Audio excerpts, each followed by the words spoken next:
Bonjour tout le monde, aujourd'hui on se retrouve dans la dernière partie de mon projet université, création d'un réseau universitaire. Et on va parler aujourd'hui sur la sécurisation de périphériques à distance par les protocoles SSH. Ici j'ai mon document et lequel il parle sur la sécurisation d'accès distant. SS uniquement. Dans ce projet, on va activer ces protocoles à distance pour gérer tous les équipements. Alors, avant de gérer les équipements réseau à distance de manière sécurisée, il est nécessaire de restreindre l'accès aux protocoles chiffrés. Telnet, protocole obsolète non sécurisé, doit être désactivé au profit de SSH Secure Shell, qui permet des connexions distantes et cryptées et authentifiées. C'est-à-dire, on va désactiver Telnet parce qu'à la fin, il est vieux, alors il faut mieux utiliser quelque chose de nouveau comme SSH. Et aussi qu'il soit sécurisé. Les objectifs, c'est désactiver l'accès à distance via Telnet, activer et configurer l'accès à distance via SSH version 2, renforcer la sécurité d'authentification en créant des comptes utilisateurs dédiés et définir les paramètres de base pour une communication SSH sécurisée. Alors, on a 5 points qu'il faut absolument faire. C'est première, préparation de l'équipement. Définir un nom d'hôte pour les périphériques. Définir un nombre de domaines requis pour gérer les clés et réseaux nécessaires à SSH. Et le deuxième, c'est configurer des utilisateurs en créant au moins un compte utilisateur local avec un mot de passe fort pour l'accès SSH. Activation de SSH. Générer une paire de clés RSA sur l'équipement. Activer SSH version 2 pour garantir l'utilisation du protocole le plus sécurisé. Quatrième, c'est la désactivation de Telnet. Restreindre les lignes VTI pour n'accepter que des connexions SSH. S'assurer qu'aucune session Telnet ne peut être établie. Et à la fin, ce qu'on va faire, c'est tester la connexion sécurisée. Vérifier depuis un autre que l'équipement accepte uniquement les connexions SSH et confirmer que les connexions non chiffrées sont rejetées. Alors, c'est-à-dire, il faut faire ces 5 points et après, les derniers, c'est vérifier si vraiment ça marche, les protocoles. Et ok, on va commencer et j'aimerais commencer avec les routeurs principaux. Et c'est celui-là. Alors, on va commencer avec celui-là. On va mettre les mots de passe de ligne de commande, de la ligne de console 0 et après, on a besoin aussi des privilèges d'utilisateur. Alors, il faut une autre fois mettre un autre mot de passe. C'est ça qu'on a déjà configuré avant. OK?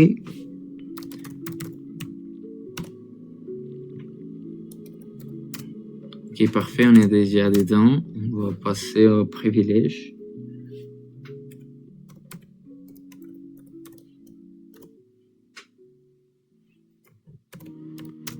Ok, maintenant on est parfait. Nous sommes dedans les routeurs. À ce moment-là, on va faire la configuration pour permettre SSH comme protocole à distance. IP SSH version 2. Ok, maintenant on a activé la version 2. Et aussi, il faut donner un nom exact et avec notre routeur qu'il soit facile de distinguer. Alors, on va mettre hostname. Et celui-là, c'est les routeurs centrales. Alors, on va mettre centre.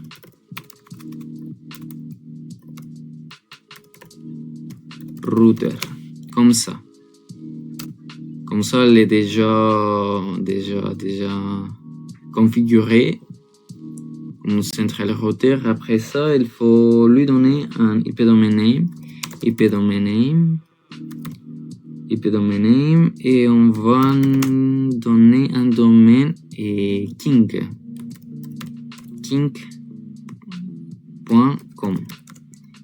King.com va être le domaine qui va être attribué.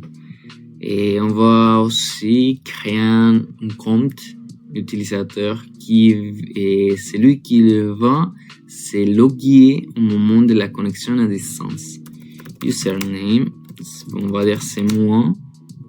Et après, les mots de passe qu'on va lui donner, que c'est classe et 1, 2, 3, arrobas. Comme ça. Parfait. Maintenant qu'on a déjà les domaines et aussi les noms de routeurs, il faut créer les clés RCA. Crypto key generate RCA. Parfait. Il faut, disons ici dans cette partie-là, il faut que les clés soient d'une façon grande, mais pas trop grande, mais pas trop petite. Disons moi, je mets toujours 1024. Comme ça, c'est plus facile à gérer et aussi c'est une bonne sécurisation des données. Comme ça, il a déjà créé, il est parfait. À ce moment-là, ce qu'on va faire, c'est qu'on va activer juste les protocoles SSH à se connecter à mon routeur, pas Telnet. Ok, on va activer les lignes VTI de 0 à 15. Ok, parfait. On va dire transport input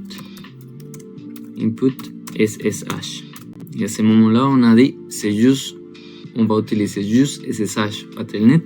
Et login local, comme ça, on a dit que l'utilisateur Sergio a le droit de rentrer dans ce routeur. Mais il faut absolument le mot de passe. À ce moment, on a dit exit, on peut dire et show run. Et ici, vous pouvez voir à la fin et les domaines, la version, en plus, ici, le network admin pool, ok, et ici dans cette row,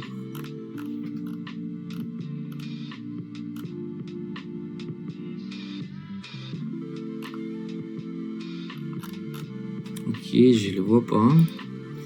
Refaire la commande. On va aller chercher.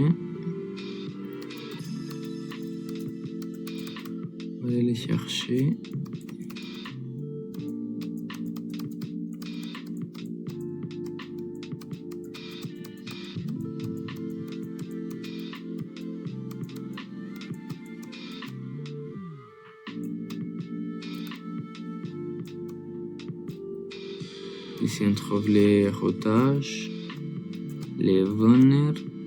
Ok, parfait, on a trouvé cette partie-là. C'est exactement ce que j'ai cherché. Comme vous pouvez voir, c'est juste toutes les lignes tout ça, de 0 à 15. Il va accepter SSH et aussi l'utilisateur qu'on vient de créer. Alors, c'est ça, comme est-ce qu'on peut nous logging in dans ces routeurs. Ok, parfait. On va faire maintenant, on va faire l'essai avec disons, ok, on va faire un essai avec un PC qu'il soit dedans les réseaux. Il faut absolument ça, il ne faut pas oublier. En continuation, j'utilise cela. On va ici et SSH et on va mettre exactement Sergio et l'adresse IP de l'interface, n'importe quelle. Disons, moi, je vais mettre celui-là. Password. Alors, à ce moment-là, il me dit, alors, j'ai besoin de votre password qu'on a créé avec votre utilisateur. 1, 2, 3, /. Et à ce moment-là, nous sommes dedans, c'est-à-dire ça fonctionne. Puis, on va faire ça aussi dans celle-là. Dans chaque périphérie, il faut le faire. Comme ça, si on a besoin de troubleshooting quelque chose dans les routeurs, on peut le faire à distance. Ok.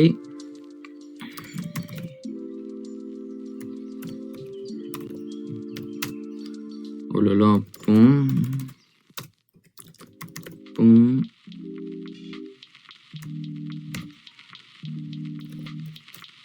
Ok, parfait, je voulais les mots de passe. Café 2004. Et c'est parfait, on est déjà dedans. On va commencer par la configuration. Ok, nous sommes dedans. Et c'est la même chose, il faut activer les SSH version 2. Alors c'est comme ça, SSH version 2. On est déjà bien créé ça. Il faut donner un nom à celui-là. C'était Cloud Router. Comme ça, il est facile à savoir de quel routeur on parle. Après ça, IP domain name. Domain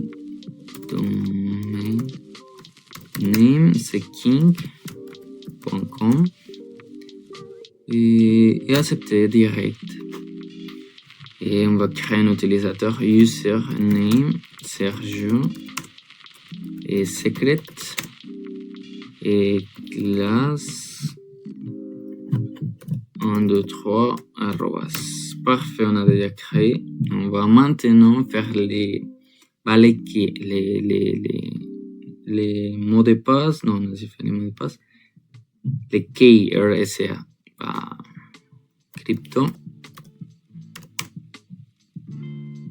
qui generate RCA. Oh là là, qu'est-ce qu'il fait? Ah, ici j'ai pas mis key. Ok, parfait. 1024, c'est parfait. Et on va activer, c'est juste SSH dans les lignes VTI de ces vacances. Transport input SSH login local. Parfait. On a déjà l'activation. Après ça, c'est juste comme ça. Et maintenant, ce que je vais faire dans chacun de tous les périphériques qu'on a dans les réseaux, je vais faire ça, les protocoles SSH. Alors, on se voit quand je vais finir.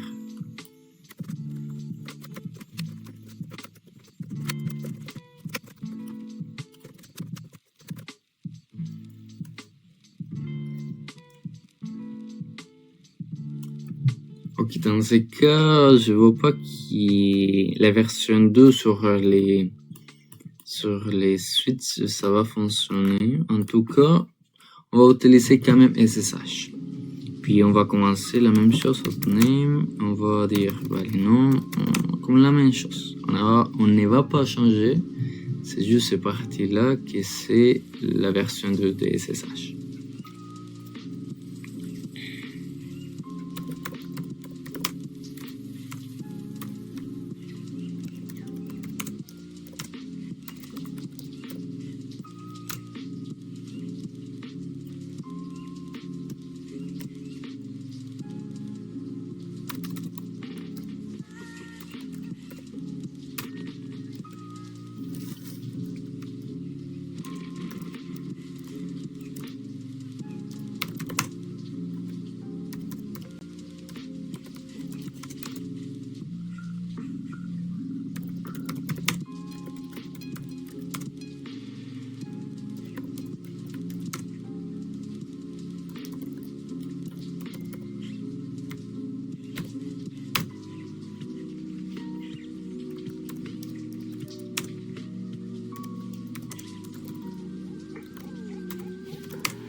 Ici, comme vous pouvez voir, et on va utiliser SSH quand même. Mais malheureusement, dans les switches, on ne peut pas utiliser les versions 2. Mais le plus important, c'est qu'on va éteindre les protocoles Telnet.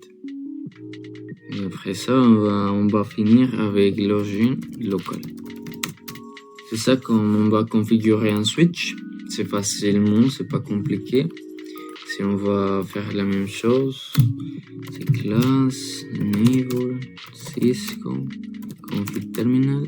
On sait déjà qu'ici on ne peut pas utiliser la version 2 de SSH, alors on va directement en hostname et celui-là c'est centre.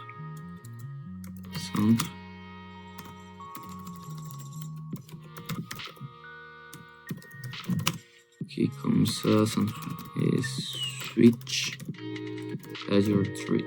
Ok, parfait. Après ça, IP domain name, c'est king.com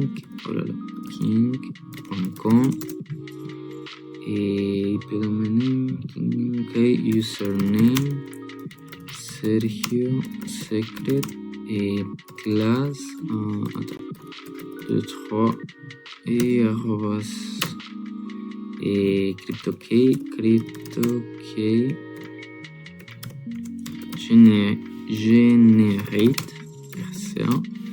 On a dit qu'il est 1024, ok parfait, on va activer les lignes serveur-vacances. Ici on est parfait, on va faire transport, input SSH et l'origine locale. Ok, on est bien positionné. Disons, ce qu'on vient de faire, c'est que les 3 routeurs, aussi les 2 switches des couches 3, ils sont l'activation des SSH. Malheureusement, les switches des couches 3, ils n'ont pas la version 2, mais quand même on a utilisé SSH. Et puis, je dirais qu'il faut commencer à configurer tous les autres routeurs. Ça va me prendre un petit peu de temps, alors on se voit à la fin quand je vais configurer tout.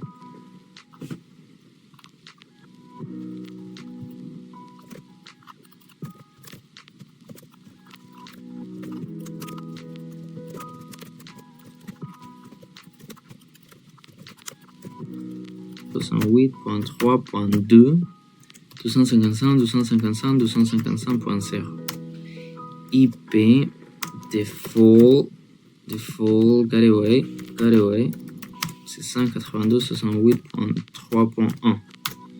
On va vérifier si vraiment la configuration a été gardée. En bas, on va trouver VLAN. Ok, ici nous sommes. À ce moment-là, on va vérifier si c'est vraiment on a accessibilité au VLAN. SSH, VLAN 30. Et Sergio et 192, oh là là, 192.168.3.2. Ça prend du temps, mais classe 1, 2, 3, arrobas. Et exactement, on a accès, nous sommes dans Finance. Et comme on a dit, on a accès à tous les réseaux, mais avant ça, il faut aussi attribuer au VLAN ses adresses IP. C'est logique parce qu'à la fin, on a besoin du nom d'utilisateur et aussi à quelle interface on va rentrer. Et pour ça, est-ce qu'on a besoin d'une adresse IP? Alors, je vais faire un business aussi et je vais faire toute la configuration.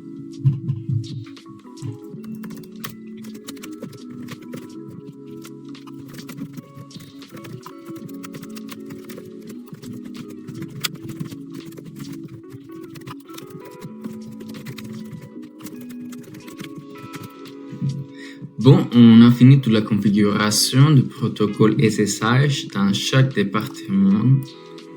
Et alors, ce qu'on va faire, comme avant, je dis, on peut être dans n'importe quel réseau dedans d'ici. Je peux configurer, disons, l'administration et les staff ou les engineering computing. Alors, c'est ça qu'on va tester maintenant. Si vraiment ça fonctionne, Puis je vais commencer avec cela, disons, je suis dans le staff. À ce moment-là, je vais dire, j'ai besoin de configurer les switches qui est dans le business. Alors c'est le quatrième. On va faire ping à quatrième. On est déjà classe. Et parfaitement, on est déjà dedans. On fait Cisco et on a tous les trois. Classe. Et on a tous les trois à ce moment-là comme administrateur. Disons, à ce moment-là, je suis dans StudLab, mais des campus et les principaux. Puis je dis, on va pingler au StudLab, mais du 12e bâtiment, du 12e campus, ok? Alors, je vais faire ping, oh là là, exit, parce que je suis dedans, mais ok, SSH, Sergio, et l'adresse IP du 12e et campus, c'est 10.2. À ce moment, c'est classe. Et parfait, nous sommes dans le 12e laboratoire. Et on accède directement, on va maintenant dire je suis dans finance. Mais dans finance, j'aimerais être dans les campus, dans les main campus network router. Alors, ce qu'on va faire, c'est qu'on va essayer de rentrer là-bas avec les protocoles SSH et Sergio 10.10.10.10.1 classe 1, 2, 3. Et on a déjà l'accès au centre de router. Disons, je suis maintenant autrefois dans le staff et je vais me connecter au router et les routers qui est dans le cloud. Alors, je vais faire la même chose et Sergio 10.10.10.6 parce que c'est son adresse IP. Puis on est classe. Et on a déjà, comme vous pouvez voir, ici je suis dans les clouds. Et dans ce cas-là, on a réussi, on a pinglé vraiment tous les périphériques, et j'ai l'accès dans tous les bâtiments. Dans chaque département, si je me déplace, j'ai l'accès à chaque périphérie, n'importe où je suis, via les protocoles SSH. Et en plus, ce protocole est chiffré et sécurisé.